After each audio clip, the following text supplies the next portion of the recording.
रजत ने उसे जाते हुए देखा तो पूछा, मैडम आप कहाँ जा रही हैं? आराध्या ने उसकी तरफ मुड़कर देखा और कहा, उनको रूम में ले जाने के लिए जा रही हूँ, उन्हें सोने की जरूरत है। आराध्या की बात सुनकर रजत की आंखें बड़ी हो गई, क्योंकि रुद्राक्ष को अपने काम के वक्त डिस्टरबेंस बिल्कुल भी पसंद नहीं था। लेकिन आराध्या की बात अलग थी। ये सोचकर वो भी आराध्या के पीछे पीछे चला गया। आराध्या बिना नॉक किए ही स्टडी रूम के अंदर चली गई। अंदर आकर उसने देखा तो टेबल पर एक लैपटॉप रखा हुआ है, जिसका स्क्रीन ऑन है और रुद्राक्ष चेयर पर बैठकर एक फाइल पढ़ रहा है। वह फाइल पढ़ने में इतना व्यस्त था कि उसने आराध्या को नोटिस भी नहीं किया। ये देखकर आराध्या ने अपनी आंखें सिकुड़ और रुद्राक्ष के पास जाकर उसके हाथों से फाइल छीन ली। ये देखकर रजत का मुंह हैरानी से खुल गया। अगर ये काम ऑफिस के किसी एम्प्लॉय ने किया होता तो वो शायद अब तक इस दुनिया से गायब हो जाता। लेकिन अपनी लेडी बॉस की हिम्मत देखकर रजत ने मन ही मन उसकी तारीफ की। अपने हाथों से फाइल छीने जाने पर रुद्राक्ष की आंखें ठंडी हो गई, लेकिन जैसे ही उसने अपने सामने आराध्या को देखा, उसकी ठंडी आंखें शांत हो गई। आराध्या ने फाइल टेबल पर रखकर कहा, आप इंसान हैं, रोबोट नहीं। रुद्राक्ष ने उसके सवाल को नजरअंदाज कर दिया और लैपटॉप पर कुछ टाइप करते हुए बोला, तुम नींद से कब जागी? आराध्या ने अपनी पूरी ताकत से लैपटॉप बंद करते हुए कहा, मैंने कहा कि आप इंसान हो, रोबोट नहीं। रुद्राक्ष ने आगे झुककर कहा, क्या तुमने कुछ खाया? अपने सवालों को अनदेखा करते हुए देखकर आराध्या को बहुत गुस्सा आया। उसने अपनी आंखें छोटी करते हुए कहा, आपको क्या लगता है आप ये क्या कर रहे हो? क्या आपको सच में लगता है कि मुझे नजरअंदाज करने से आप बचने वाले हो? मिस्टर रजत ने मुझे पहले ही सब कुछ बता दिया था। रुद्राक्ष ने अपनी ठंडी आंखों से रजत की ओर देखा। अपना नाम सुनते ही रजत चौंक गया। उसने सोचा था कि आराध्या उसे बचाएगी, लेकिन अब ऐसा लग रहा था कि वो उसे बचा नहीं रही थी, बल्कि उसके मरने का पूरा बंदोबस्त कर रही थी। रुद्राक्ष को रजत की ओर देखते देख आराध्या ने कहा, जी उसे इस तरह मत देखिए, मैंने उससे पूछा इसीलिए उसने मुझे बताया, और भगवान का शुक्र है कि मैंने पूछा, वरना मुझे कैसे पता चलेगा कि मेरा पति एक पागल इंसान है। रुद्राक्ष ने रजत की ओर ऐसे देखा जैसे वो कहने की कोशिश कर रहा हो कि मैं कल तुम्हें ऑफिस में देख लूंगा। फिर वो आराध्या की ओर मुड़ा। उसकी आंखों को देखकर वो कह सकता था कि आराध्या सच में बहुत गुस्से में थी, इसीलिए उसने अपनी पत्नी से डरते हुए तुरंत जवाब दिया, ऐसा नहीं है, वो झूठ बोल रहा है। ये सुनकर आराध्या ने अपना हाथ मेज पर पटकते हुए कहा, ओ प्लीज, मुझे पता है कि कौन झूठ बोल रहा है और कौन नहीं।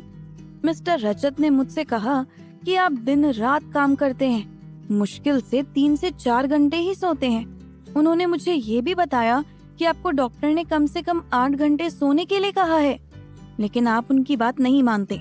उन्होंने मुझसे ये भी कहा कि जब आप ऑफिस में होते हैं तो अक्सर अपना लंच करना भूल जाते हैं।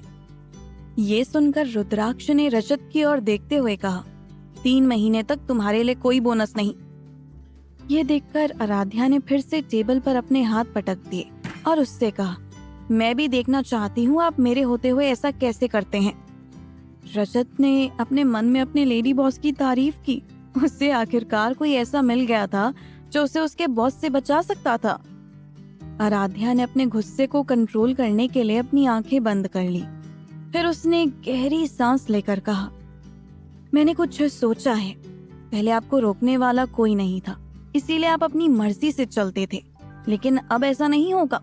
मैं आपकी पत्नी हूँ और ये मेरी रिस्पॉन्सिबिलिटी है कि मैं आपका ख्याल रखूं। इसीलिए कल से आप डिनर के बाद सिर्फ 1 घंटा काम कर सकते हैं। साथ ही आप नाश्ता किए बिना घर से नहीं निकलेंगे और लंच मैं आपके ऑफिस भेज दूंगी। मैं ऐसा कुछ भी अलाउ नहीं करूंगी जो आपकी हेल्थ के लिए खराब हो। और हाँ, एक बात और, पैसे जरूरी हैं लेकिन किसी की जान से ज्यादा नहीं।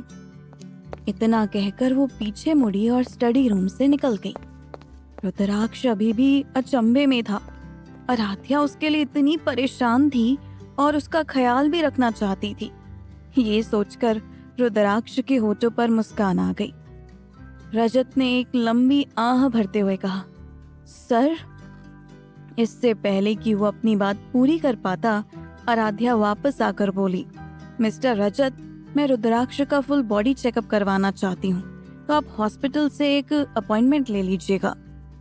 फिर उसने रुद्राक्ष की ओर देखकर कहा, बहुत देर हो चुकी है, अब आपको सोने की जरूरत है। रुद्राक्ष ने मुस्कुराते हुए कहा, मैं बस 5 मिनट में आ रहा हूँ। आराध्या ने अपना सिर हिलाया और चली गई। रजत रुद्राक्ष के पास गया और वो नया हैंडसेट टेबल पर रखते हुए बोला, सर ये। उसकी बात पूरी होने से पहले ही रुद्राक्ष ने वो हैंडसेट उठाते हुए बोला, मैं इस महीने से तुम्हारी सैलरी ट्रिपल कर दूंगा। ये सुनकर रजत हैरान रह गया। उसने अपनी आंखें चौड़ी की और खुद से बोला, ट्रिपल? क्या सर? क्या सर ने अभी ट्रिपल कहा? रजत के फेशियल एक्सप्रेशन देखकर रुद्राक्ष ने अपनी आंखें दूसरी ओर घुमा ली। उसने पहले सोचा था कि वो उसे पनिशमेंट देगा, लेकिन अगर उसने आराध्या से उसके बारे में शिकायत नहीं की होती तो वो कभी भी अपनी पत्नी की इस साइड को नहीं देख पाता। अपने लिए आराध्या की फिक्र देखकर रुद्राक्ष बहुत खुश था। रजत को अभी भी वहीं खड़े देखकर रुद्राक्ष ने कहा, अगर तुम अभी यहाँ से नहीं जाओगे तो मैं अपना ऑफर वापस ले लूंगा। ये सुनते ही कुछ सेकंड के अंदर रजत वहां से गायब हो गया और रुद्राक्ष भी वहां से अपने रूम की तरफ चला गया। बेडरूम के अंदर रुद्राक्ष जब बेडरूम के अंदर आया तो आराध्या खिड़की के पास खड़ी है। उसने अपना गला साफ करते हुए कहा, मैंने ये तुम्हारे लिए खरीदा है। उसकी आवाज सुनकर आराध्या पलट गई। उसके हाथ में एक बॉक्स देखकर उसने पूछा, ये क्या है? रुद्राक्ष ने उसे बॉक्स देकर कहा, ये एक नया फोन है। तुमने कहा कि तुम्हारा पुराना फोन खो गया है, इसीलिए। आराध्या ने वो बॉक्स खोलकर कहा, थैंक यू।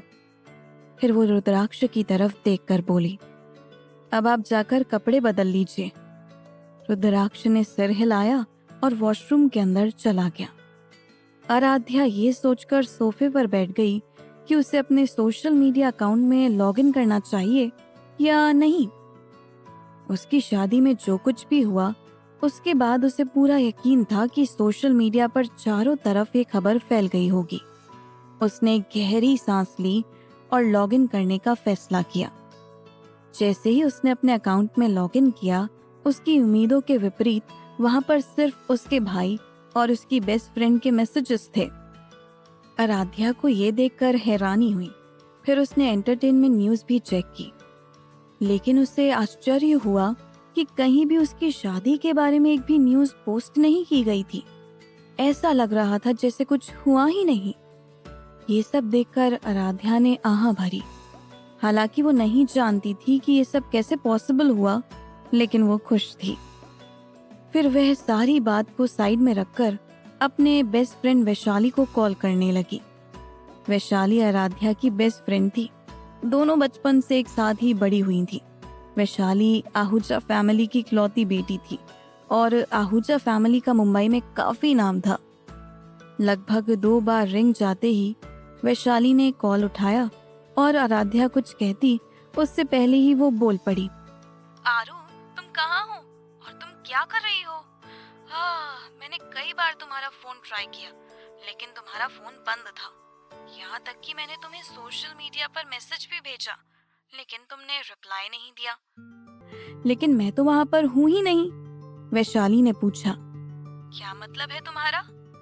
आराध्या उसके सवालों का जवाब, तुम परेशान मत हो, मैं ठीक हूँ और मुझे नहीं लगता कि तुम मेरे पति को हाथ भी लगा पाओगी। वैशाली ने अपनी भौएं सिकुड़ते हुए कहा, अरे ऐसा मत कहो, क्या तुम भूल गई मैं कराटे जानती हूँ?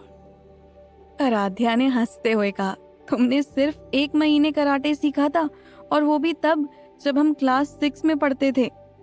वैशाली ने अपना सिर नीचे करते हुए कहा, हाँ जो भी हो, मैं एक इंटेलिजेंट लड़की हूँ जिसे सीखने में लोगों को सालों लग जाते हैं। मुझे सिर्फ 1 महीना लगा था।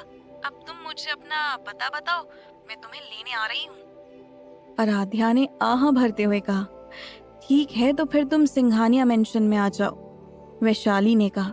सिंघानिया मेंशन? तुम वहां क्या कर रही हो? फिर वो थोड़ी देर रुकी और बोली, ए भगवान, अब तुम ये मत कहना कि तुमने उस बटलर से शादी कर ली है जो वहां काम करता है। उसकी बात सुनकर आराध्या के हाथों से लगभग फोन गिरते गिरते बचा। फिर वो खुद को संभाल कर बोली, क्या तुम पागल हो? मैं एक बटलर से शादी क्यों करूंगी? वैशाली ने कहा, क्या पता, तुमने कहा तो मुझे यही लगा। आराध्या ने अपनी आंखें घुमाकर कहा, नहीं, मैंने बटलर से शादी नहीं की है। वैशाली उसकी बात सुनकर उलझन में थी। उसने अपना सिर खुजलाते हुए पूछा, फिर तुमने किससे शादी की है? आराध्या ने एक गहरी सांस लेकर कहा, रुद्राक्ष सिंघानिया से। ये सुनकर उनके दूसरे साइड से वैशाली जोर से चिल्लाई, क्या? तुमने क्या कहा? तुमने रुद्राक्ष सिंघानिया से शादी की है? मेरा मतलब, तुम्हें कोई गलतफहमी तो नहीं हुई ना? आराध्या ने धीरे से अपना सिर हिलाते हुए कहा, नहीं वैशाली, मुझे कोई गलतफहमी क्यों हुई? मैंने उससे ही शादी की है।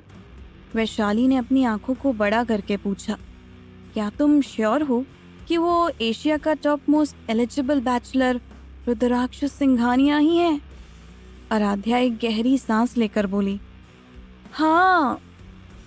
वैशाली ने इस बार थोड़ा एक्साइटेड होते हुए पूछा, सिंघानिया इंडस्ट्रीज के सीईओ रुद्राक्ष सिंघानिया?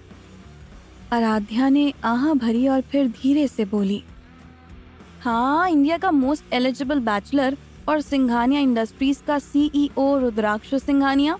मैंने उससे ही शादी की है। मुझे उम्मीद है कि अब तुम्हें कोई कंफ्यूजन नहीं है। क्या वैशाली रुद्राक्ष को अपने बेस्ट फ्रेंड के हस्बैंड के रूप में एक्सेप्ट करेगी? जानने के लिए सुनते रहिए ये कहानी सिर्फ पॉकेट एफएम पर।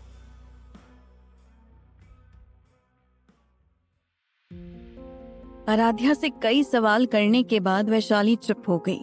जब काफी देर तक कोई कुछ नहीं बोला तो आराध्या ने कुछ कहने की कोशिश की, लेकिन तभी वैशाली ने कहा, ओह माय गॉड आरू, तुम अब मिसेस रुद्राक्ष सिंघानिया हो। ए भगवान, रुद्राक्ष सिंघानिया के साथ मेरी बेस्ट फ्रेंड की शादी हो गई। मैं इस पर बिलीव नहीं कर पा रही हूँ। तुमने सच में उस आदमी को पा लिया जिसका हर कोई सपना देखता है। तुमने एक जैकपॉट मारा है। ये सुनकर आराध्या ने अपनी भौवें उठाते हुए पूछा, इससे तुम्हारा क्या मतलब है? वैशाली ने अपनी आंखें घुमाते हुए कहा, अब मुझे मत कहना कि तुम कुछ नहीं जानते। उसकी एक नजर किसी को पागल करने के लिए काफी है। लड़कियां केवल उसकी एक झलक पाने के लिए मरती हैं। तुम्हें नहीं पता, उसकी शादी की न्यूज़ सुनकर न जाने कितनी लड़कियों का दिल टूटने वाला है, और ऐसी भी कई लड़कियां हैं जो उसे पाने के लिए कुछ भी कर सकती हैं। वैशाली की बात सुनकर आराध्या ने अपनी भौवें से कुड़ली। उसे ये मानना पड़ा कि रुद्राक्ष के जैसे हैंडसम और अट्रैक्टिव पर्सनालिटी के किसी भी आदमी से वो पहले कभी नहीं मिली थी। आराध्या ने मुस्कुराते हुए कहा, चिंता मत करो, मुझे पता है कि मुझे क्या करना है। फिर दोनों ने कुछ देर बातें करने के बाद कॉल कट कर दी। कॉल कटने के बाद उसने देखा तो 12 बज गए थे और रुद्राक्ष बेड पर लेटा था। उसने बेड पर बैठते हुए पूछा, आप वॉशरूम से कब बाहर आए? रुद्राक्ष ने कहा, जब तुम फोन पर किसी से बात कर रही थी। तो आराध्या उसकी बातों का जवाब देते हुए बोली, मैं वैशाली से बात कर रही थी, वो मेरी। तभी रुद्राक्ष ने कहा, तुम्हारी बेस्ट फ्रेंड, मुझे पता है। आराध्या ने उसकी ओर देखकर पूछा, आपको कैसे पता? रुद्राक्ष ने मुस्कुराते हुए जवाब दिया, ऐसा कुछ भी नहीं है जो मुझे पता नहीं। तुम्हें अभी पता नहीं है कि तुम्हारा पति कितना इंटेलिजेंट है। ये सुनकर आराध्या ने हाँ में अपना सिर हिला दिया तो रुद्राक्ष उसके पास आया और उसके बालों को सहलाते हुए बोला, अब सो जाओ, बहुत देर हो चुकी है और कल हमें तुम्हारे भाई को लेने जाना है। आराध्या उसकी इस हरकत पर शर्मा गई और अपने शर्माते हुए चेहरे को छिपाने के लिए उसने जल्दी से खुद को ब्लैंकेट से ढक लिया। आराध्या को ऐसा करते देख रुद्राक्ष के चेहरे पर मुस्कान आ गई और उसने भी अपनी आंखें बंद कर ली। अगले दिन जब आराध्या की नींद खुली तो उसने देखा कि रुद्राक्ष वहां पर नहीं है। ये देखकर वो रुद्राक्ष को ढूंढते हुए नीचे आ गई। आराध्या ने एक मेड से पूछा, रुद्राक्ष कहाँ पर है? उस मेड ने जवाब देते हुए कहा, सर की एक इम्पोर्टेंट मीटिंग थी, इसीलिए जल्दी चले गए। आराध्या ने पूछा, क्या वो ब्रेकफास्ट करके गए हैं? तो मेड ने ना सिर हिलाते हुए कहा, ब्रेकफास्ट तैयार नहीं हुआ था, इसीलिए उन्होंने बस एक एप्पल खाया था। ये सुनकर आराध्या ने अपनी आंखें सिकुड़ ली। जब उसने सुना कि रुद्राक्ष ने सिर्फ एक एप्पल खाया है तो उसने पूछा, क्या वो हमेशा ही ऐसा करते हैं? मेड ने हाँ में अपना सिर हिलाते हुए कहा, हाँ मैडम, सर ज्यादातर बिना नाश्ता किए ही ऑफिस के लिए निकल जाते हैं और रात को भी बहुत देर से लौटते हैं। आराध्या ने उसकी बात सुनकर अपना सिर हिलाया, फिर वो फ्रेश होने के लिए ऊपर चली गई। 20 मिनट के बाद जब आराध्या नीचे आई तो 4 लोग वहां पर खड़े थे जो दिखने में बॉडीगार्ड की तरह लग रहे थे। उनमें से 2 मेल थे और 2 फीमेल थीं। जैसे ही उन लोगों ने आराध्या को देखा, उन्होंने उसका अभिवादन किया। एक बॉडीगार्ड ने विनम्रता से कहा, मैडम, हमें रुद्राक्ष सर ने आपके लिए अपॉइंट किया है। अब से हम आपके पर्सनल बॉडीगार्ड्स हैं। उन्हें कुछ जरूरी काम आ गया था, इसीलिए उन्होंने हमें आपको एयरपोर्ट पर ले जाने के लिए कहा है। आराध्या को ये समझ नहीं आ रहा था कि रुद्राक्ष ने उसके लिए बॉडीगार्ड क्यों अपॉइंट किए हैं, लेकिन फिर उसने बाद में रुद्राक्ष से इस बारे में पूछने का सोचकर उन बॉडीगार्ड के साथ बाहर चली आई। कार में बैठते वक्त उसने महसूस किया कि सिंघानिया मेंशन की सिक्योरिटी और भी ज्यादा बढ़ा दी गई है। उसे ये सब देखकर अजीब लगा, लेकिन उसने कुछ कहा नहीं और चुपचाप कार में बैठ गई। वो जब एयरपोर्ट पर पहुंची तो रुद्राक्ष वहां पर पहले से ही उसका वेट कर रहा था। वो जब कार से उतरी तो उसके बॉडीगार्ड्स ने उसे फॉलो किया। अपनी वाइफ को देखकर रुद्राक्ष कार से उतर गया और आराध्या की तरफ जाने लगा।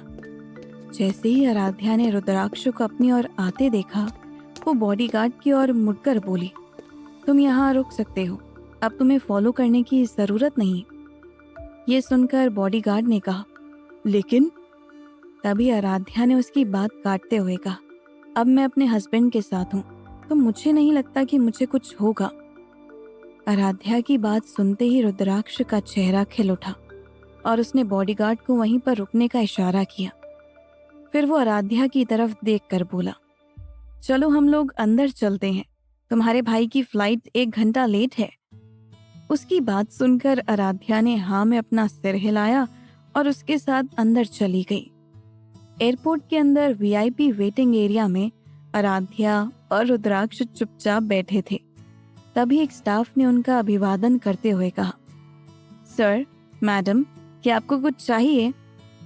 रुद्राक्ष जवाब देने ही वाला था कि आराध्या ने कहा, हाँ प्लीज, क्या आप कुछ ब्रेकफास्ट अरेंज कर सकते हैं? उस स्टाफ ने सिर हिलाते हुए कहा, जरूर मैम। ये सुनकर रुद्राक्ष ने आराध्या की तरफ देखते हुए पूछा, आज तुमने नाश्ता नहीं किया?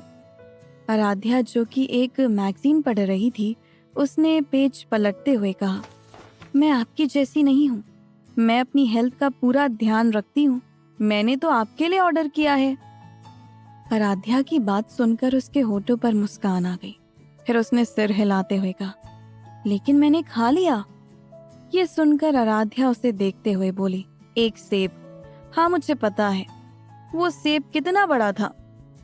उसके अजीब सवाल को सुनकर रुद्राक्ष ने हैरानी से पूछा, क्या? आराध्या ने अपना सिर ऊपर उठाते हुए कहा, मैंने कहा कि वो सेब कितना बड़ा था। फिर वो थोड़ी देर रुककर बोली, आपने सिर्फ एक सेब खाया, क्या ये काफी है आपके ब्रेकफास्ट के लिए? आराध्या की बातों का मतलब समझते हुए रुद्राक्ष अपना सिर खुजाने लगा। जब से वो सिंघानिया पैलेस छोड़कर सिंघानिया मेंशन में रहने लगा था, तब से उसने इन सब बातों पर कभी ध्यान नहीं दिया, क्योंकि वो ज्यादातर अपने काम में ही डूबा रहता था। लेकिन अब ऐसा लग रहा था कि उसे इन सब चीजों पर ध्यान देना होगा। जल्द ही वो स्टाफ वापस आ गया और उसने टेबल पर एक ट्रे रखते हुए कहा, मैडम आपका नाश्ता। आराध्या ने मैगजीन वापस रखी और स्टाफ को जाने का इशारा किया, लेकिन रुद्राक्ष ने जब ट्रे देखी तो उसमें बहुत सारा खाना था। ये देखकर उसने उस स्टाफ को रोकते हुए कहा, ये बहुत ज्यादा है, आपको कुछ वापस ले जाना चाहिए। आराध्या जो एक प्लेट में खाना निकाल रही थी, उसने जब रुद्राक्ष की बात सुनी तो स्टाफ से कहा, कुछ भी वापस लेने की जरूरत नहीं है, आप जा सकते हैं। उस स्टाफ के जाने के बाद आराध्या ने रुद्राक्ष को प्लेट थमाते हुए कहा, ये लीजिए और खाना शुरू कीजिए, और इस टेबल पर जो कुछ भी है आपको उसे खत्म करना है। रुद्राक्ष ने खाने की तरफ देखकर कहा, लेकिन ये बहुत ज्यादा है, मैंने अपनी पूरी लाइफ में इतना खाना कभी नहीं खाया। लेकिन आराध्या ने उसकी बातों पर ध्यान नहीं दिया और वो मैगजीन वापस उठाते हुए बोली, अगली बार अगर आप अपना नाश्ता करना भूल गए तो मैं आपको एक बार में 3 दिन का नाश्ता करा दूंगी, तो अब खाना शुरू कीजिए। रुद्राक्ष ने एक लंबी सांस भरी और खाना शुरू कर दिया। 10 मिनट के अंदर उसने अपने प्लेट में रखा सब कुछ खा लिया। आराध्या छुपके से उसे ही देख रही थी। उसे पता था कि वो उसके साथ बहुत सख्त हो रही है, लेकिन उसे बस उसकी चिंता थी।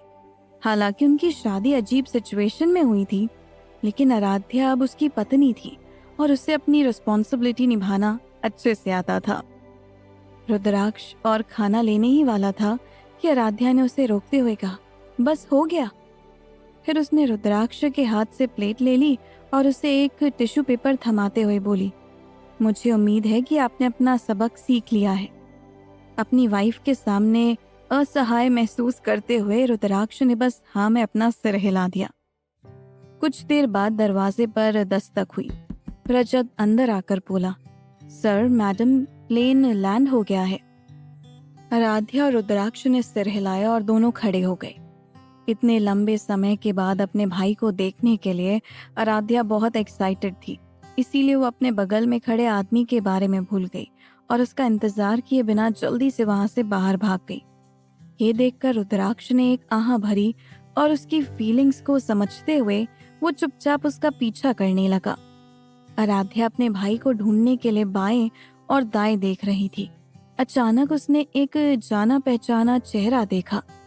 उसने 3 साल से उसे नहीं देखा था, लेकिन फिर भी वो उसे पहचान सकती थी। कुणाल भी दिखने में बहुत हैंडसम था। उसकी उम्र करीब 20 साल की थी। वो 15 साल की उम्र से ही अब्रॉड में पढ़ रहा था। नीरज जी चाहते थे कि वो अपनी पढ़ाई खत्म करके ही वापस आए, लेकिन आराध्या के साथ जो कुछ हुआ उसे सुनने के बाद वो वहां पर नहीं रहना चाहता था। कुणाल हमेशा ही आराध्या और मोहित की शादी के खिलाफ था, इसीलिए वो उनकी शादी में नहीं आया था। और जब उसने सुना कि उन दोनों की शादी नहीं हुई तो वो बहुत खुश हुआ, लेकिन साथ ही मोहित और जानवी से बहुत ज्यादा गुस्सा भी हुआ। जब आराध्या ने अपने भाई को देखा तो वो जोर से चिल्लाई, कुणाल! अपना नाम सुनकर कुणाल ने उस ओर देखा। आराध्या को देखते ही उसका चेहरा खिल उठा। उसने अपना सारा सामान वहीं पर रखा और आराध्या की तरफ आते हुए बोला, आराध्या दी। फिर उसके पास जाकर आराध्या को कसकर गले लगा लिया। अपने भाई को इतने दिनों बाद देखकर आराध्या की आंखों से खुशी के आंसू बहने लगे। अपनी बहन को रोते देख कुणाल ने कहा, अरे आप रो क्यों रही हो? फिर उसने आराध्या के आंसू पोंछते हुए कहा, मैंने आपको बहुत मिस किया। आराध्या उसका सिर थपथपाते हुए बोली, मैंने भी तुम्हें मिस किया, और तुम्हें देखो, तुम बड़े होकर इतने हैंडसम हो गए हो। जहां आराध्या और कुणाल एक दूसरे को अपना प्यार दिखा रहे थे, वहीं उनसे थोड़ी दूर खड़ा एक आदमी उदास चेहरे के साथ उन दोनों को देख रहा था। रजत को यकीन नहीं हो रहा था कि उसका बॉस अपनी पत्नी के भाई से भी जलन महसूस कर रहा है। इसीलिए उसने अपने बॉस को कंसोल करने का सोचकर कहा, सर, मैडम लंबे समय के बाद अपने भाई को देखकर इमोशनल है, इसीलिए वो आपके बारे में पूरी तरह से भूल गई। अदरवाइज। रुद्राक्ष ने उसे घूरते हुए जोर से कहा, चुप रहो। ये सुनकर रजत डर से कांपने लगा और अपनी उंगली अपने होठों पर रख दी। फिर उसने अपने कोल्ड बॉस को कंसोल करने की कोशिश करने के लिए खुद को डांटा। कुछ मिनट बाद कुणाल ने आराध्या को खुद से अलग करके कहा, दीदी, आप पूरे दिन यहीं रहने का प्लान बना रही हैं। अब घर चलिए, हम वहाँ पर जाकर भी। इससे पहले कि कुणाल अपने शब्द पूरे कर पाता, उसकी नजर एक आदमी पर पड़ी जो अपनी पैंट की जेब में हाथ डालकर उनके पीछे खड़ा था। उसको देखते ही कुणाल ने पहचान लिया कि वो रुद्राक्ष सिंघानिया है, जिसे कुणाल अपना आइडल मानता था। उसको अपने सामने देखकर कुणाल ने हैरानी में अपनी आंखें चौड़ी की और अपनी बहन को हिलाया। आराध्या ने अपना सिर उठाकर देखा और कुणाल के चेहरे पर हैरानी देखकर पूछा, क्या हुआ? कुणाल ने आराध्या का हाथ पकड़कर पूछा, मैं क्या कोई सपना देख रहा हूँ या फिर रुद्राक्ष सिंघानिया सच में मेरे पीछे खड़े हैं? रुद्राक्ष का नाम सुनकर आराध्या पीछे पलट गई। उसने देखा रुद्राक्ष एक उदास चेहरे के साथ उसे ही देख रहा है, तो उसे याद आया कि यहाँ आते वक्त वो रुद्राक्ष के बारे में भूल ही गई थी। कुणाल ने आराध्या की तरफ देखकर कहा, मुझे जानना है कि कौन इतना लकी है जिसे रुद्राक्ष सिंघानिया लेने आया है। मुझे उससे बहुत जलन हो रही है। फिर उसने एक नजर उसको देखकर कहा, ओह, वो तो हमारी ओर देख रहा है। आराध्या को समझ में नहीं आ रहा था कि वो क्या करे। एक तरफ उसका एक्साइटेड भाई था और दूसरी तरफ उसका उदास पति। कैसा होगा कुणाल का रिएक्शन जब उसे पता चलेगा कि रुद्राक्ष और किसी को नहीं बल्कि उससे एयरपोर्ट से लेने आया है?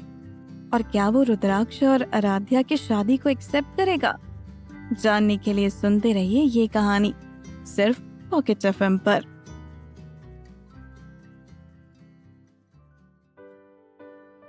रुद्राक्ष ने जब देखा कि आराध्या उसे ही देख रही है तो उसके चेहरे के भाव सामान्य हो गए और वो उसकी तरफ जाने लगा।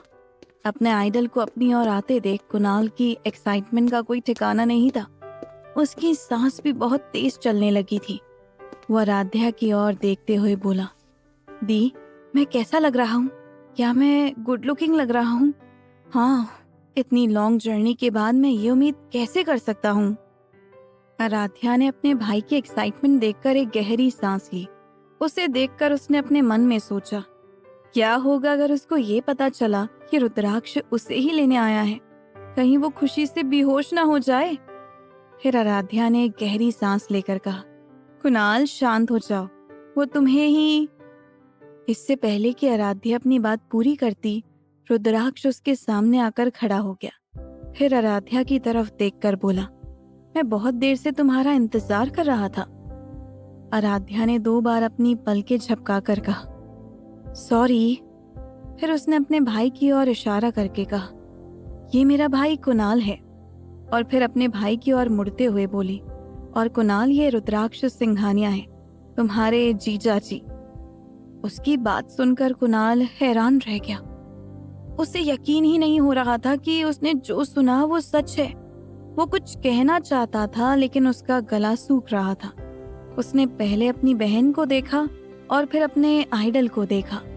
रुद्राक्ष ने भी कुणाल की ओर देखा और उसकी तरफ अपना हाथ बढ़ाते हुए कहा, हेलो, तुमसे मिलकर खुशी हुई। इधर कुणाल बस रुद्राक्ष के हाथ को ही देख रहा था। उसे अभी भी यकीन नहीं हो रहा था कि ये सब सच है। अपने भाई के अजीब बिहेवियर से शर्मिंदा होकर आराध्या ने उसके हाथ को पकड़कर हिलाया। अपने ख्यालों की दुनिया से वापस आकर कुणाल ने रुद्राक्ष का हाथ पकड़ते हुए कहा, मैं आपका बहुत बड़ा फैन हूँ और आप मेरे आइडल हैं। मुझे यकीन नहीं हो रहा कि मैं आपसे हाथ मिला रहा हूँ। रुद्राक्ष ने अपने दूसरे हाथ से कुणाल के कंधे को थपथपाकर कहा, अब तुम मुझे हमेशा ही देख पाओगे क्योंकि अब हम एक फैमिली हैं। कुणाल ने अपने हैरानी भरे एक्सप्रेशन के साथ आराध्या की ओर देखकर कहा, आप तो मोहित के साथ शादी करने वाली थी। जीजा जी के साथ आपकी शादी कैसे हुई? आराध्या कुछ कहने ही वाली थी कि कुणाल ने मुस्कुराकर कहा, कोई बात नहीं, मैं बहुत खुश था कि आपकी शादी उस मोहित से नहीं हुई, लेकिन अब मैं उससे भी बहुत ज्यादा खुश हूँ क्योंकि आपने मेरे आइडल से शादी कर ली है। फिर वो आराध्या को गले लगाते हुए बोला, ये आपका आज तक का सबसे बेस्ट डिसीजन है। आराध्या ने भी बिना कुछ कहे उसे वापस गले लगा लिया। तभी रुद्राक्ष ने अपना गला साफ करते हुए कहा, चलो अब चलते हैं, कार पहले से ही तैयार है।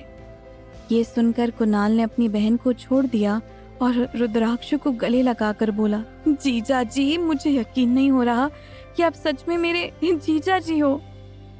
रुद्राक्ष ने उसकी पीठ थपथपाई। वो बहुत टेंशन में था कि कुणाल उसे देखकर क्या रिएक्ट करेगा, और कुणाल को इम्प्रेस करने के लिए उसने बहुत कुछ प्लान भी किया था। लेकिन कुणाल तो पहले से ही उससे इम्प्रेस्ड था।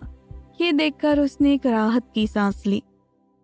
फिर दोनों की ओर देखकर बोला, चलो अब चलते हैं।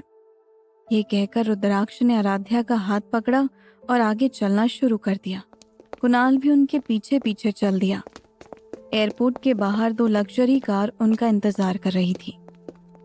रुद्राक्ष के बॉडीगार्ड ने कुणाल का सूटकेस कार में रख दिया। फिर रुद्राक्ष ने आराध्या की तरफ देखकर कहा, तुम अपने भाई के साथ जाओ और उसके साथ कुछ टाइम स्पेंड करो। मैं तुम्हें बाद में पिक कर लूंगा। ये कहकर रुद्राक्ष जाने ही वाला था, तभी आराध्या ने उसका हाथ पकड़कर पूछा, आप कहाँ जा रहे हैं? रुद्राक्ष ने मुस्कुराते हुए जवाब दिया, तुम्हें क्या लगता है कि मैं और कहाँ जाऊंगा? मैं अपने ऑफिस जा रहा हूँ। तभी आराध्या को याद आया कि रुद्राक्ष ने उसे कल रात अपने ऑफिस चलने के लिए कहा था। ये याद करके उसने रुद्राक्ष से कहा, मैं भी आपके साथ चलूंगी। आपने मुझे कल अपने साथ आने के लिए कहा था। फिर वो कुणाल की तरफ देखकर बोली, तुम यहाँ से घर चले जाओ, पापा तुम्हारा इंतजार कर रहे हैं, मैं बाद में आकर मिलूंगी। आराध्या की बात सुनकर कुणाल ने हाँ में अपना सिर हिलाया और कार में जाकर बैठ गया। कुणाल के जाने के बाद आराध्या रुद्राक्ष की ओर देखते हुए बोली, चलिए चलते हैं। रुद्राक्ष ने एक आह भरकर कहा, तुम्हें मेरे साथ चलने की कोई जरूरत नहीं थी, तुम अपने भाई के साथ जा सकती थी। ये सुनकर आराध्या ने अपनी भौहें उठाकर कहा, क्यों? क्या आप नहीं चाहते कि मैं आपके साथ आपके ऑफिस चलूं? क्या आपके ऑफिस में कुछ ऐसा है जो आप नहीं चाहते कि मैं देखूं? रुद्राक्ष ने हंसते हुए कहा, इससे तुम्हारा क्या मतलब है? मेरे ऑफिस में ऐसा कुछ भी नहीं है। आराध्या ने तुरंत कहा, तो आप किसका इंतजार कर रहे हैं? चलिए चलते हैं। फिर दोनों कार में बैठकर वहां से चले गए। कुछ देर बाद कार एक आलीशान इमारत के सामने रुकी। सामने का नजारा देखकर आराध्या की आंखें हैरानी से बड़ी हो गई, क्योंकि सिंघानिया इंडस्ट्रीज कपूर इंडस्ट्रीज से 2 गुना बड़ी थी। रजत पहले कार से बाहर निकला, फिर उसने रुद्राक्ष के लिए कार का दरवाजा खोला। अपना सूट सीधा करते हुए रुद्राक्ष कार के दूसरी साइड गया और आराध्या के लिए दरवाजा खोला। फिर उसने आराध्या की ओर अपना हाथ बढ़ाकर कहा, आओ। आराध्या ने भी उसका हाथ पकड़ लिया और कार से बाहर निकल गई। रुद्राक्ष के पास अपना पर्सनल लिफ्ट था जो सीधे उसके ऑफिस वाले फ्लोर पर खुलता था, लेकिन वो जानबूझकर सामने की ओर बढ़ गया, क्योंकि वो चाहता था कि सभी को पता चले कि आराध्या उसकी वाइफ है और वो अब अनमैरिड नहीं है। जैसे ही वो बिल्डिंग के अंदर दाखिल हुए, सिंघानिया इंडस्ट्रीज के सभी स्टाफ ने खड़े होकर उनका अभिवादन किया। उनके लिए अपने बॉस को देखना पहले से ही बहुत दुर्लभ था, लेकिन उन्हें एक लड़की के साथ देखना कुछ ऐसा था जिसकी उन्हें उम्मीद नहीं थी। आराध्या ने चारों तरफ देखा। उसे लगा शायद सभी उसके बारे में बात कर रहे हैं। फिर उसने अपने सामने खड़े उस आदमी की तरफ देखा जिसके चेहरे पर कोई भाव नहीं था। आराध्या और रुद्राक्ष के लिफ्ट के अंदर जाने के बाद सभी स्टाफ ने रजत को घेर लिया और उससे सवाल पर सवाल करने लगे। सर के साथ वो लड़की कौन थी? क्या वो उनकी गर्लफ्रेंड थी? उनका नाम क्या है? वो दोनों कितने दिनों से एक साथ हैं? इतने सारे सवाल सुनकर रजत के सिर में दर्द होने लगा। उसने अपने असिस्टेंट को फाइल देते हुए कहा, मैं अभी कुछ नहीं कह सकता, आपको बहुत जल्द पता चल जाएगा कि वो कौन है। लेकिन मैं आप लोगों को सिर्फ इतना कह सकता हूँ, वो बॉस के लिए बहुत खास है। अब आप सब जाकर अपना काम करिए। रजत की बात मानकर सभी वहां से चले गए और अपना अपना काम करने लगे। रजत ने राहत की सांस ली और अपने असिस्टेंट के साथ लिफ्ट के अंदर चला गया। टॉप फ्लोर, सीईओ का कैबिन। जब लिफ्ट टॉप फ्लोर पर खुली तो कोई भी कह सकता था कि ये सीईओ का ऑफिस है, क्योंकि ये बाकी सब फ्लोर से बहुत अलग था। वो दोनों जब लिफ्ट से बाहर आए तो रिसेप्शनिस्ट और बाकी सारे स्टाफ ने रुद्राक्ष को ग्रीट किया। रुद्राक्ष ने सिर हिलाया और एक स्टाफ की तरफ देखकर कहा, कॉफी, पेस्ट्री और कुछ स्नैक्स अंदर भेज दो। रुद्राक्ष की बात सुनकर स्टाफ ने सिर हिलाया। उसके बाद वो दोनों सीईओ के कैबिन में चले गए। आराध्या जब अंदर आई तो वो हैरान हो गई। उसके मुंह से निकला, आपका ऑफिस सच में बहुत खूबसूरत है। ये सुनकर रुद्राक्ष ने उसके कंधे पर हाथ रखकर कहा, हाँ लेकिन तुम्हारे जितना नहीं। रुद्राक्ष की तारीफ सुनकर आराध्या शर्मा गई। उसको ऐसे शर्माते देख रुद्राक्ष ने उसे सोफे की तरफ इशारा करते हुए कहा, जाओ वहां बैठो और थोड़ा आराम करो, मुझे कुछ काम करना है। आराध्या ने सिर हिलाया और चुपचाप जाकर सोफे पर बैठ गई। तभी एक स्टाफ हाथ में कॉफी और पेस्ट्री लेकर अंदर आया। रुद्राक्ष ने उसे मेज पर रखने का इशारा किया। आराध्या ने स्टाफ की ओर देखकर मुस्कुराते हुए कहा, थैंक यू। आराध्या की खूबसूरती देखकर वो स्टाफ एक पल के लिए हैरान हो गया और आराध्या की तरफ देखने लगा। अपने स्टाफ को अपनी पत्नी को घूरते हुए देखकर रुद्राक्ष ने जोर से कहा, बाहर जाओ और रजत को अंदर भेज दो। उस स्टाफ ने जल्दी से होश संभाला और बाहर की तरफ भाग गया। आराध्या ने रुद्राक्ष की ओर देखा जो कुछ फाइल पढ़ने में बिजी था। उसने आह भरी और उससे कहा, आप भी यहाँ आकर मेरे साथ कुछ खा लो। अपनी फाइल नीचे रखकर रुद्राक्ष जाकर आराध्या के पास बैठ गया। आराध्या ने उसकी तरफ एक कॉफी का कप और स्नैक्स बढ़ाकर कहा, ये लीजिए। रुद्राक्ष ने हंसते हुए कहा, क्या तुम मुझे मोटा बनाने का प्लान बना रहे हो? तुमने मुझे एयरपोर्ट पर बहुत सारी चीजें खिलाई और अब ये, आपका इरादा क्या है मिसेस सिंघानिया? आराध्या उसकी बात पर मुस्कुराते हुए बोली, अगर आप 100 किलो के हो जाएंगे तो भी मुझे कोई प्रॉब्लम नहीं है। रुद्राक्ष ने अपनी कॉफी से एक घूंट लेकर कहा, अच्छा, और अगर इससे मेरा स्टेमिना खत्म हो गया तो क्या होगा? क्या तुम्हें डर नहीं लगता? हाँ, हमारे बीच अभी तक कोई भी फिजिकल रिलेशनशिप नहीं है, लेकिन ऐसा भी तो हो सकता है फ्यूचर में तुम अपने आप को कंट्रोल नहीं कर पाओ और मेरे करीब आना चाहो, तब? रुद्राक्ष की बात सुनकर आराध्या के गाल लाल हो गए। उसने घूर कर देखते हुए कहा, वो दिन कभी नहीं आने वाला। मैं अपने आप को कंट्रोल कर सकती हूँ, और इसके अलावा मैंने आपसे पहले भी कहा था कि मेरा ड्राइवर आपसे ज्यादा अट्रैक्टिव है। जब वो बात कर रहे थे तभी रजत ऑफिस में दाखिल हुआ। आराध्या ने अपना सर ऊपर उठाकर देखा और रजत की ओर इशारा करके कहा, रजत भी आपसे ज्यादा अट्रैक्टिव है? आराध्या की बात सुनकर रुद्राक्ष कोल्ड एक्सप्रेशन के साथ रजत को घूरने लगा। बेचारा रजत, उसे तो पता भी नहीं था ये सब हो क्या रहा है। वो बस चुपचाप वहां पर खड़ा था। रुद्राक्ष अपने कोल्ड एक्सप्रेशन के साथ रजत की ओर देखकर बोला, तुम यहाँ क्या कर रहे हो? रजत ने डरते हुए जवाब दिया, आपने ही तो मुझे बुलाया था। रुद्राक्ष ने अपनी फीलिंग को कंट्रोल करने के लिए गहरी सांस ली, फिर अपनी कॉफी से एक और घूंट लेते हुए बोला, आज मेरे स्केड्यूल में क्या है? क्या कुछ इम्पोर्टेंट है? रजत ने अपना टैब खोलकर कहा, आज बोर्ड ऑफ डायरेक्टर के साथ एक इम्पोर्टेंट मीटिंग है। रुद्राक्ष ने अपना कप वापस रखकर कहा, कितने बजे? रजत ने अपना सिर खुजलाकर जवाब दिया, 10 मिनट बाद। इस पर रुद्राक्ष ने तेज आवाज में कहा, तुमने मुझे पहले इन्फॉर्म क्यों नहीं किया? मैं आराध्या को उसके भाई के साथ भेज देता। आराध्या ने अपना हाथ उसके कंधे पर रखकर कहा, कोई बात नहीं, आप जाइए, तब तक मैं आपका वेट करूंगी।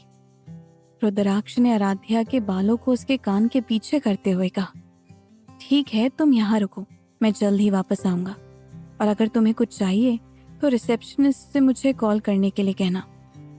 आराध्या ने उसे देखते हुए कहा, मैं बच्ची नहीं हूँ मिस्टर सिंघानिया, मुझे पता है कि अपना ख्याल कैसे रखना है। आराध्या की बात सुनकर रुद्राक्ष मुस्कुराया और रजत के साथ कैबिन से बाहर निकल गया। इधर मीटिंग हॉल के अंदर सभी एम्प्लॉय हाथों में फाइल्स लिए इधर उधर भाग रहे थे। हर कोई घबराया हुआ था क्योंकि उनके बॉस ने पहले ही उनके प्रेजेंटेशन को रिजेक्ट कर दिया था। उसने उन्हें आखिरी मौका दिया था, और अगर रुद्राक्ष को आज प्रेजेंटेशन नहीं पसंद आया तो उन सभी को यहाँ से निकाल दिया जाएगा। तभी रुद्राक्ष मीटिंग हॉल के अंदर आया। वो अपनी चेयर पर बैठते हुए बोला, आपके पास प्रेजेंटेशन देने के लिए सिर्फ 15 मिनट हैं। मीटिंग हॉल में बैठे सारे एम्प्लॉय दंग रह गए। वो 2 घंटे की प्रेजेंटेशन को 15 मिनट में कैसे प्रेजेंट कर सकते थे? लेकिन रुद्राक्ष के खिलाफ कोई जा भी नहीं सकता था। इसीलिए उन्होंने जल्दी से कुछ इम्पोर्टेंट पॉइंट को लेकर प्रेजेंटेशन शुरू कर दी। इधर सीईओ के कैबिन के अंदर आराध्या बैठे बैठे उब रही थी, इसीलिए ऑफिस में चारों तरफ घूमने लगी। घूमते घूमते वो रुद्राक्ष की डेस्क के पास गई। तभी उसे वहां पर एक छोटा सा बॉक्स दिखा। उसने बॉक्स खोला तो उसके अंदर यूनिफॉर्म में कुछ लड़कों के साथ रुद्राक्ष की एक तस्वीर थी। ऐसा लग रहा था कि वो फोटो रुद्राक्ष के कॉलेज की है, लेकिन फोटो देखकर बहुत ज्यादा हैरान हो गई। ऐसा क्या था उस फोटो में जिसने आराध्या को इतना ज्यादा हैरान कर दिया? जानने के लिए सुनते रहिए ये कहानी सिर्फ पॉकेट एफएम पर।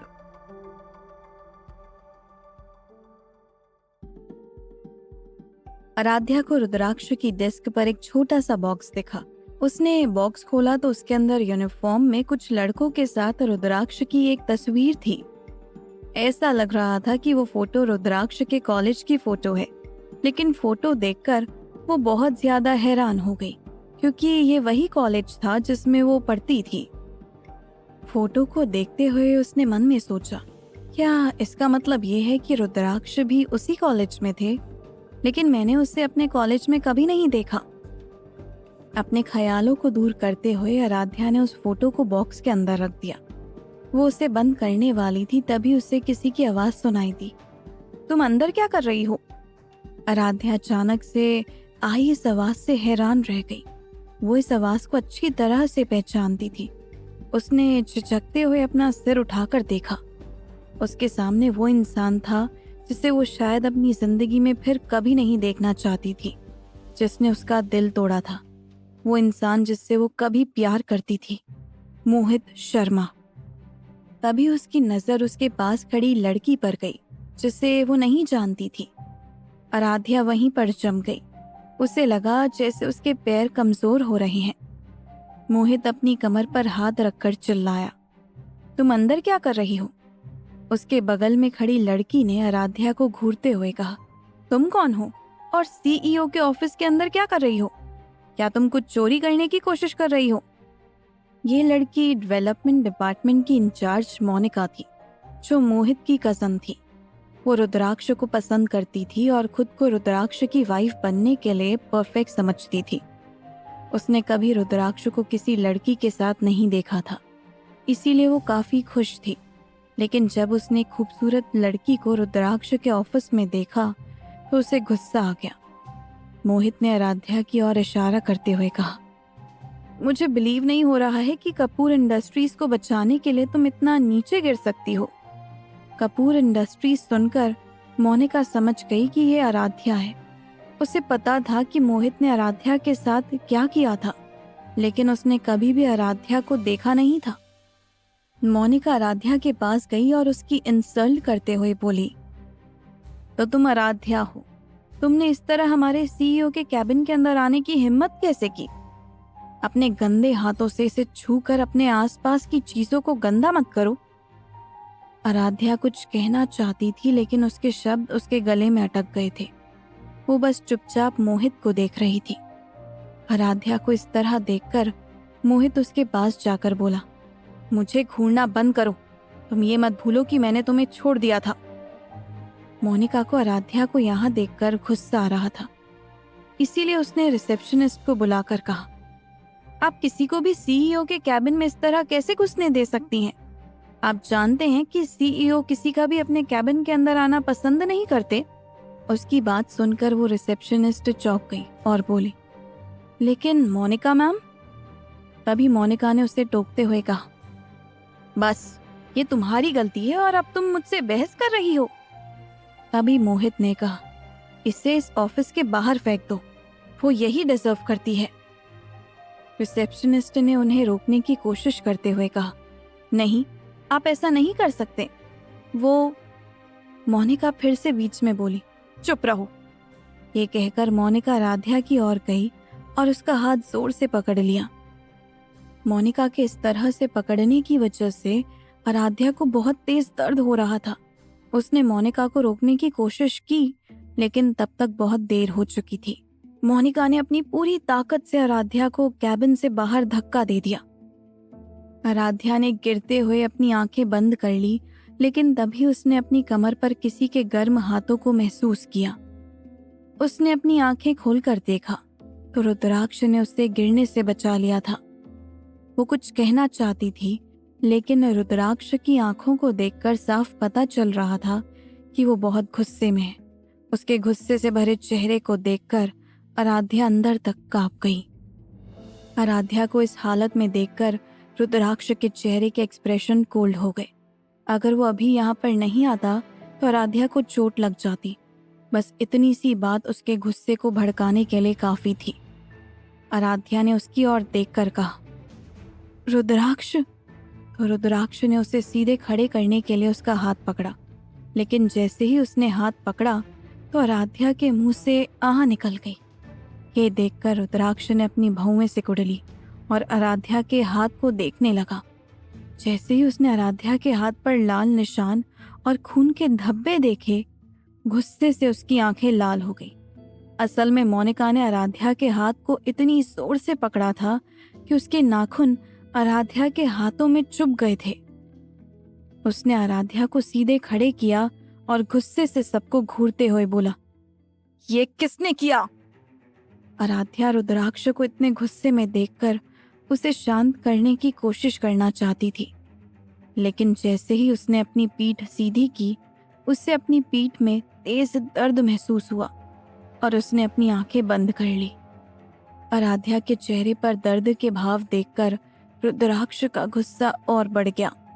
उसने अपने आप को शांत किया और फिर वो अपने रिसेप्शनिस्ट की ओर मुड़कर बोला, तुम बताओ क्या हुआ? रिसेप्शनिस्ट कुछ कहने ही वाली थी, लेकिन मोनिका ने उसे रोकते हुए कहा, ये एक मिसअंडरस्टैंडिंग। रुद्राक्ष ने गुस्से में कहा, जस्ट शट अप। फिर वो रिसेप्शनिस्ट की ओर इशारा करते हुए बोला, बताओ क्या हुआ? रिसेप्शनिस्ट की सारी बातें सुनकर रुद्राक्ष ने अपनी आंखें बंद कर ली। वो बस 15 मिनट के लिए यहाँ से गया था और इस बीच इतना सब कुछ हो गया। किसी ने उसकी जान से प्यारी वाइफ को चोट पहुंचाई। ये सोचकर ही उसका खून खौल रहा था। रजत, जो रुद्राक्ष के पीछे ही खड़ा था, वो समझ गया कि रुद्राक्ष अभी क्या सोच रहा है। फिर उसने ये सोचकर राहत महसूस की कि रुद्राक्ष के हाथों में अभी कोई बंदूक नहीं थी, वरना वो शायद अभी मोनिका और मोहित को गोली से उड़ा देता। मोनिका अपने निचले होठ को काटते हुए आगे बढ़ी और समझाने की कोशिश करते हुए बोली, मिस्टर सिंघानिया, मैं। रुद्राक्ष ने उसकी बात पूरी होने से पहले ही कहा, यू आर फायर्ड। वहां पर खड़े किसी को भी ये सुनकर बुरा नहीं लगा, क्योंकि कोई भी मोनिका को पसंद नहीं करता था। वो कभी भी किसी के साथ अच्छे से पेश नहीं आती थी। रुद्राक्ष ने कहा, रजत। रजत, जो उसके पास खड़ा था, उसने तुरंत कहा, यस सर।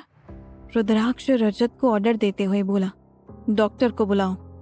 ये कहकर उसने आराध्या को अपनी गोद में उठाया और सीधे अपने कैबिन के अंदर चला गया। आसपास खड़े सभी एम्प्लॉय ने जब ये नजारा देखा तो सबका मुंह खुला का खुला रह गया। वो सब इतना तो समझ गए थे कि अगर उन्होंने कभी भी इस औरत को नाराज किया तो उनके लिए अच्छा नहीं होगा। मोनिका अपनी जगह पर जम गई थी। उसे यकीन नहीं हो रहा था कि उसे नौकरी से निकाल दिया गया है। रुद्राक्ष ने उसे फायर करने से पहले एक बार सोचा भी नहीं और उसका मिसेस सिंघानिया बनने का सपना चूर चूर हो गया। दूसरी ओर अगर सबसे ज्यादा हैरान कोई था तो वो था मोहित। उसे यकीन नहीं हो रहा था कि आराध्या का रुद्राक्ष के साथ कोई रिश्ता है, लेकिन आज उसने जो देखा वो इस बात का सबूत था कि वो दोनों सच में बहुत करीब हैं। मोनिका, जो अभी भी अचंभे में थी, उसे नहीं पता था कि वो कब अपने कैबिन में पहुंच गई। अंदर जाने पर उसने देखा तो उसका सामान पहले से ही बैग में भरा हुआ था। तभी एक भारी भरकम आदमी आगे आकर बोला, मिस मोनिका, आपके पास ये सब लेने के लिए 5 मिनट हैं, नहीं तो हमें ये सब आपके साथ ही बाहर फेंकना होगा। मोनिका ने चुपचाप अपना सामान उठाया और वहां से चली गई। आज जो कुछ भी हुआ उसने उसे एक्सेप्ट करने का फैसला किया। लेकिन क्या उसने सच में सोचा था कि उसने रुद्राक्ष की प्यारी वाइफ के साथ जो किया, उसके बाद वो उसे इतनी आसानी से जाने देगा? कैबिन के अंदर आकर रुद्राक्ष ने ध्यान से आराध्या को सोफे पर लिटा दिया। फिर उसने धीरे से उसका हाथ छू कर कहा, आई एम सॉरी, ये मेरी वजह से हुआ, मुझे आने में देर हो गई। आराध्या ने अपना सिर हिलाया और एक प्यारी सी मुस्कान के साथ बोली, नहीं, ये सब मेरी गलती है, इसमें आपकी कोई भी गलती नहीं है। आराध्या अपनी मुस्कान के पीछे अपने दर्द को छिपाने की कोशिश कर रही थी। ये देखकर रुद्राक्ष के चेहरे पर और भी ज्यादा गुस्सा दिखने लगा। वो रजत को बुलाने ही वाला था, लेकिन तभी रजत एक डॉक्टर के साथ खुद ही आ गया। अपने बॉस के चेहरे के भाव देखकर रजत ने एक गहरी सांस ली। उसे पूरा यकीन था कि आज मोनिका का अंत है। या तो वो मरने वाली है या वो अधमरी होने वाली है, लेकिन रुद्राक्ष कभी भी उसे जाने नहीं देने वाला। डॉक्टर ने आराध्या को चेक करके कहा, इसमें इतना सीरियस कुछ भी नहीं है, मैं एक ऑइंटमेंट दूंगा जिससे ये जल्दी ठीक हो जाए, और पीठ में बस हल्की सी मोच आ गई है, एक दिन रेस्ट लेने पर ठीक हो जाएगी। रुद्राक्ष ने हाँ में अपना सिर हिलाकर कहा, आप कैसे कह सकते हैं कि ये सीरियस नहीं है? आप ठीक से देखिए, ये सच में बहुत सीरियस है। रुद्राक्ष के चेहरे के एक्सप्रेशन देखकर डॉक्टर ने फिर से आराध्या की चोट को चेक किया। घाव उतना सीरियस नहीं था जितना रुद्राक्ष ने सोचा था, लेकिन रुद्राक्ष को रिलैक्स करने के लिए डॉक्टर ने कुछ मेडिसिन दे दी। डॉक्टर ने रजत को प्रिस्क्रिप्शन दिया और रजत के साथ वहां से चले गए। उनके जाने के बाद रुद्राक्ष आराध्या के पास बैठ गया। फिर उसके सिर के नीचे एक तकिया रखकर कहा, तुम थोड़ा आराम करो, हम कुछ देर बाद घर जाएंगे, ठीक है? आराध्या ने अपना सिर हिलाया और अपनी आंखें बंद कर ली। आराध्या के सोने के बाद रुद्राक्ष वहां से उठकर खिड़की के पास चला गया। फिर उसने अपना फोन निकालकर एक नंबर डायल किया। एक रिंग के अंदर ही फोन उठाते हुए रॉकी ने कहा, हेलो बॉस। रुद्राक्ष ने अपनी आंखें सिकुड़ ली और पूछा, क्या काम हो गया? रॉकी ने कहा, हाँ बॉस, वो अभी कमरे में है, आप उसके साथ क्या करना चाहते हैं? क्या मैं उसे मार सकता हूँ या फिर उसे टॉर्चर कर सकता हूँ? रुद्राक्ष ने एक गहरी सांस लेकर कहा, नहीं, अभी उसके साथ कुछ मत करना। जब तक मैं वहां नहीं आ जाता तब तक उसे खाने पीने के लिए कुछ नहीं मिलना चाहिए। मैं पर्सनली उसे ग्रीट करना चाहता हूँ। अपने बॉस का मतलब समझते हुए रॉकी ने आह भरी। उसे यकीन था कि कमरे के अंदर बैठी लड़की ने जरूर ऐसा कुछ किया है जिससे उसके बॉस को इतना गुस्सा आ रहा है कि वो खुद उसे टॉर्चर करना चाहते हैं। कॉल कट करने के बाद रुद्राक्ष वापस अंदर आ गया। फिर इस सोफे पर सो रही लड़की को देखकर उसने राहत की सांस ली। इन सब के लिए उसे खुद पर भी गुस्सा आ रहा था। वो ये सब सोच ही रहा था कि रिसेप्शनिस्ट अंदर आकर बोली, सर, मिस्टर मोहित शर्मा आपसे मिलना चाहते हैं। मोहित का नाम सुनकर रुद्राक्ष की आंखों में गुस्सा उतर आया। उसने पहले ही शर्मा इंडस्ट्रीज के साथ कुछ कोलैबोरेशन खत्म करने का सोचा था, लेकिन मोहित ने आज जो किया उसके बाद वो उसे इतनी आसानी से नहीं छोड़ने वाला था। रुद्राक्ष ने रिसेप्शनिस्ट से मोहित को अंदर भेजने का इशारा किया। फिर वो आराध्या के पास गया और वहां पर रखे एक चादर से आराध्या को कवर कर दिया। मोहित जब अंदर आया तब उसने रुद्राक्ष को आराध्या का सर सहलाते हुए देखा।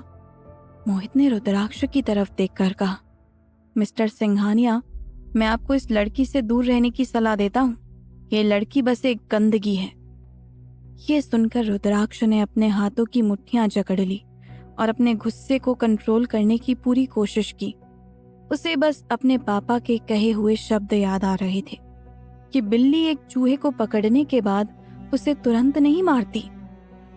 आखिर क्या करेगा रुद्राक्ष मोहित के साथ, और क्या वो मोनिका को ऐसे ही छोड़ देगा जिसने उसकी जान से भी प्यारी वाइफ को हर्ट किया है? जानने के लिए सुनते रहिए ये कहानी सिर्फ पॉकेट एफएम पर।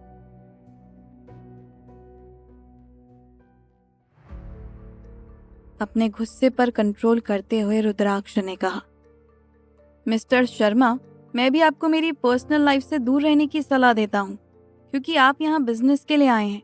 तो हम उस बारे में ही बात करें, यही बेहतर होगा। मोहित ने कुर्सी पर बैठते हुए कहा, बेशक, मैं यहाँ लोनावला के प्रोजेक्ट के बारे में बात करने आया हूँ। रुद्राक्ष ने एक फाइल उठाते हुए कहा, उसके बारे में? लेकिन मैंने उसे कैंसिल कर दिया है। मोहित ने अपनी आंखें सिकुड़ते हुए पूछा, क्यों? रुद्राक्ष ने बेफिक्री से कहा, कोई इम्पोर्टेंट रीजन नहीं है।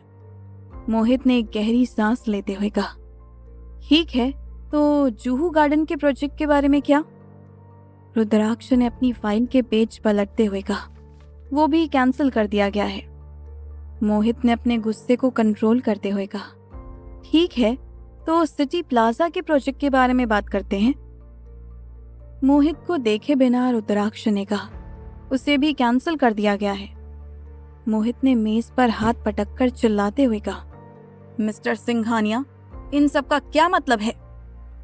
रुद्राक्ष ने अपनी सोई हुई पत्नी की ओर देखते हुए कहा, मिस्टर शर्मा, धीरे बात कीजिए। क्या आप नहीं देख सकते कोई सो रहा है? मोहित ने अपनी उंगली आराध्या की तरफ पॉइंट करते हुए कहा, क्या आप ये सब इसकी वजह से कर रहे हैं? रुद्राक्ष उसकी बात सुनकर मुस्कुराते हुए बोला, ये बिजनेस मेरा है और मेरे लिए गए डिसीजंस पर कोई भी सवाल नहीं उठाता।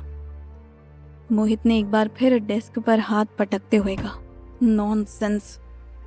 रुद्राक्ष ने अपनी आंखें सिकुड़ते हुए कहा, अगर तुमने फिर एक बार आराध्या की नींद में खलल डालने की कोशिश की तो मैं ये अश्योर करूंगा कि तुम्हें अपने जिंदा रहने पर अफसोस हो।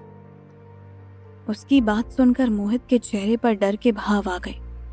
वो जानता था कि रुद्राक्ष कितना खतरनाक है, इसीलिए उसने उससे प्यार से बात करने का फैसला किया। मोहित के चेहरे के एक्सप्रेशन देखकर रुद्राक्ष के होठों पर मुस्कान आ गई। उसने फाइल्स को वापस डेस्क पर रखते हुए कहा, अगर आपके पास कहने के लिए और कुछ नहीं है तो आप जा सकते हैं। मोहित ने एक गहरी सांस लेते हुए कहा, आप ऐसा नहीं कर सकते। अगर आपने ऐसा किया तो शर्मा इंडस्ट्रीज को बहुत बड़ा नुकसान होगा। रुद्राक्ष ने उसके जवाब में कहा, ये मेरी प्रॉब्लम नहीं है। आप शर्मा इंडस्ट्रीज के सीईओ हैं, इसीलिए ये आपका सिरदर्द है। ये कहकर वो अपनी सीट से उठ गया। मोहित अब अपने गुस्से पर काबू नहीं रख सका। उसने एक बार फिर मेज पर अपना हाथ पटक दिया। तेज आवाज होने की वजह से आराध्या नींद से जाग गई। उसने उठने की कोशिश की, लेकिन तभी रुद्राक्ष ने उसकी तरफ आकर कहा, तुम सो जाओ, थोड़ा और आराम करो। रुद्राक्ष के इतने प्यार से बोलने पर आराध्या ने अपना सिर हिलाया और फिर अपनी आंखें बंद कर ली। ये कंफर्म करने के बाद कि आराध्या फिर से सो गई है, रुद्राक्ष उठा और मोहित की तरफ देखकर बोला, मुझे लगता है कि तुम मेंटली फिट नहीं हो। मैंने तुमसे कहा था कि शोर मत करो और उसे परेशान मत करो, लेकिन ऐसा लगता है कि तुम सुनना नहीं चाहते। फिर दरवाजे की ओर चलते हुए उसने कहा, ठीक है, मेरे पीछे पीछे आओ। मोहित ने एक बार आराध्या की ओर देखा और फिर रुद्राक्ष के साथ बाहर निकल गया। बाहर आकर रुद्राक्ष एक कुर्सी पर बैठ गया और मोहित को दूसरी कुर्सी पर बैठने का इशारा किया।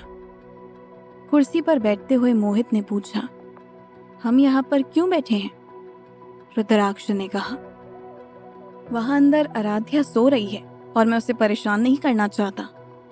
उसकी बात सुनकर सभी हैरान हो गए।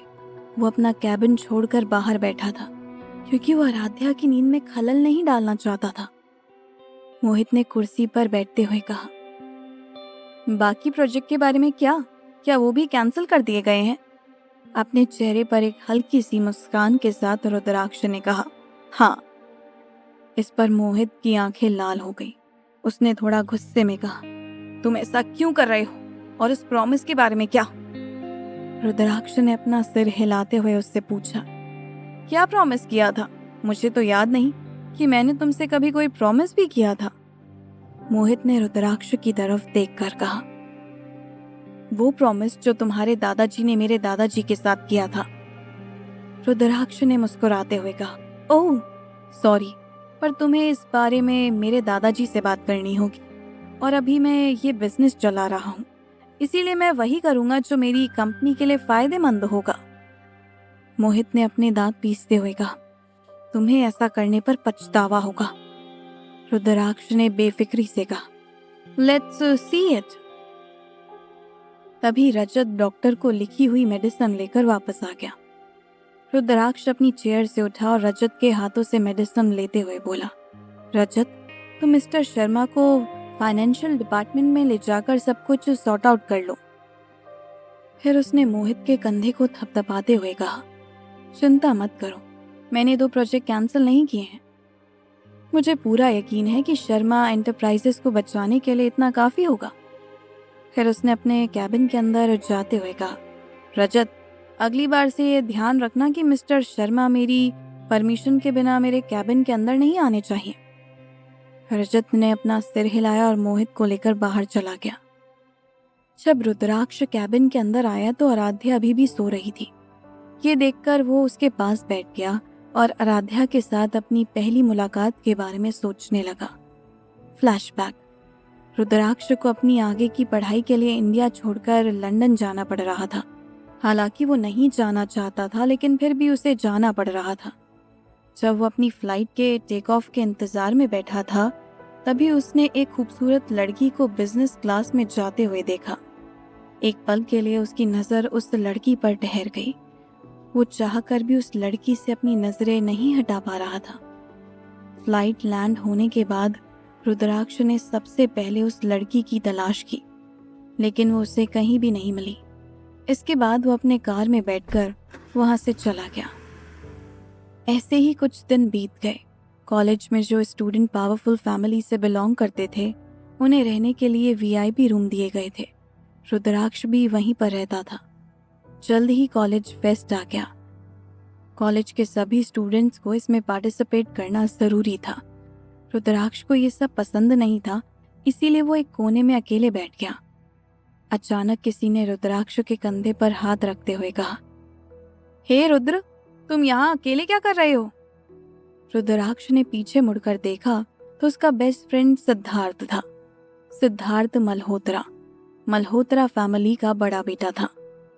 उसकी और रुद्र की उम्र एक जैसी ही थी और वो भी दिखने में बहुत हैंडसम था। रुद्राक्ष और सिद्धार्थ बचपन से एक ही साथ बड़े हुए थे। स्कूल खत्म होने के बाद उनके बाकी दोस्तों ने अलग अलग कॉलेज में एडमिशन लिया, लेकिन सिद्धार्थ और रुद्राक्ष एक साथ रहना चाहते थे, इसीलिए उन्होंने इस कॉलेज में एडमिशन लिया। सिद्धार्थ ने शिकायत करते हुए कहा, देखो तुम्हारे आसपास कितनी हॉट लड़कियां हैं, वो सब तुमसे बात करने के लिए मर रही हैं, लेकिन यहाँ तुम एक बूढ़े आदमी की तरह अकेले बैठे हो। रुद्राक्ष ने कहा, तुम्हें अच्छी तरह पता है मुझे इन सब में कोई इंटरेस्ट नहीं है। सिद्धार्थ उसकी बात सुनने के बाद चुप हो गया। वो दोनों आपस में बात कर रहे थे कि तभी रुद्राक्ष की नजर एक जाने पहचाने शख्स पर पड़ी। वो लड़की जिसके बारे में वो लगभग भूल चुका था। उसने कभी भी उस लड़की को इस कॉलेज में देखने की उम्मीद नहीं की थी। उस लड़की की ओर इशारा करते हुए रुद्राक्ष ने सिद्धार्थ से पूछा, क्या तुम उस लड़की का नाम जानते हो और वो किस डिपार्टमेंट में है? ये सुनकर सिद्धार्थ हैरान रह गया।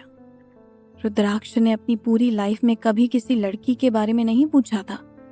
सिद्धार्थ ने उसके माथे को छूते हुए कहा, यार तुम ठीक तो हो? रुद्राक्ष ने सिद्धार्थ के हाथों पर थप्पड़ मारा और उसे अपनी कोल्ड आंखों से देखा। सिद्धार्थ ने अपने हाथ उठाते हुए कहा, अरे मुझे ऐसे मत देखो, 1 मिनट रुको, मैं पता करता हूँ। कुछ मिनट बाद सिद्धार्थ ने वापस आते हुए कहा, वो आर्किटेक्चर डिपार्टमेंट में है और उसका नाम है आराध्या कपूर। ये सुनकर रुद्राक्ष के होठ ऊपर की ओर मुड़ गए और उसने उसका नाम बुदबुदाते हुए कहा, आराध्या। Flashback and. रुद्राक्ष अपने ख्यालों में खोया हुआ था कि तभी रिसेप्शनिस्ट ने अंदर आकर कहा, साक्षी मैडम ने 2 बार फोन किया है और मुझसे कहा है कि आप उन्हें कॉल करें। ये सुनकर रुद्राक्ष ने आह भरी। उसे पता था कि उसकी माँ को यहाँ की सारी खबर मिल गई होगी। उसने रिसेप्शनिस्ट को जाने का इशारा किया, फिर अपना फोन उठाया और अपनी माँ को फोन किया। साक्षी जी ने रिसीव करते हुए पूछा, कैसी है वो? रुद्राक्ष ने अपनी पत्नी की ओर देखते हुए कहा, वो ठीक है। साक्षी ने राहत की सांस ली। जब से उन्हें ये सब खबर मिली थी तब से वो बहुत परेशान थी। उन्होंने अपने बेवकूफ़ बेटे को फ़ोन करने की कोशिश की, लेकिन उसने फ़ोन रिसीव नहीं किया। साक्षी ने पूछा, तुम दोनों घर कब आ रहे हो? रुद्राक्ष ने कहा, उसके उठने के बाद हम दोनों आ जाएंगे। साक्षी ने कहा, ठीक है, मैं तुम दोनों का इंतज़ार करूंगी। इतना कहने के बाद उन्होंने फ़ोन काट दिया। शाम के 5 बज चुके थे, लेकिन आराध्या अभी भी सो रही थी। ये देखते हुए कि वो कितनी शांति से सो रही थी, रुद्राक्ष को उसे जगाने का मन नहीं किया। लेकिन साक्षी उनका इंतजार कर रही थी और उसे पहले ही 2 बार फोन कर चुकी थी। कुछ देर सोचने के बाद रुद्राक्ष ने आराध्या को अपनी बाहों में उठाया और कैबिन के बाहर जाने लगा। अचानक हुई हलचल से परेशान होकर आराध्या ने धीरे से अपनी आंखें खोली। रुद्राक्ष ने रुककर कहा, सॉरी, मेरी वजह से तुम जग गई, लेकिन हमें घर जाना है। माँ हमारा इंतजार कर रही है। आराध्या ने मुस्कुराकर अपना सिर हिलाते हुए कहा, मैं चल सकती हूँ, आप मुझे नीचे उतार दीजिए। रुद्राक्ष ने अपना सिर हिलाते हुए कहा, नहीं, तुम ऐसा नहीं कर सकती, तुम्हारी पीठ में अभी भी दर्द है। आराध्या ने शर्माते हुए कहा, लेकिन आप मुझे इस तरह नहीं ले जा सकते, बाहर बहुत सारे लोग हैं। रुद्राक्ष ने हंसते हुए कहा, तुम्हें इस बारे में सोचने की जरूरत नहीं। शर्मिंदगी महसूस करते हुए आराध्या ने अपने हाथों को रुद्राक्ष के गले में लपेट लिया और अपने सर को उसके सीने में छुपा लिया।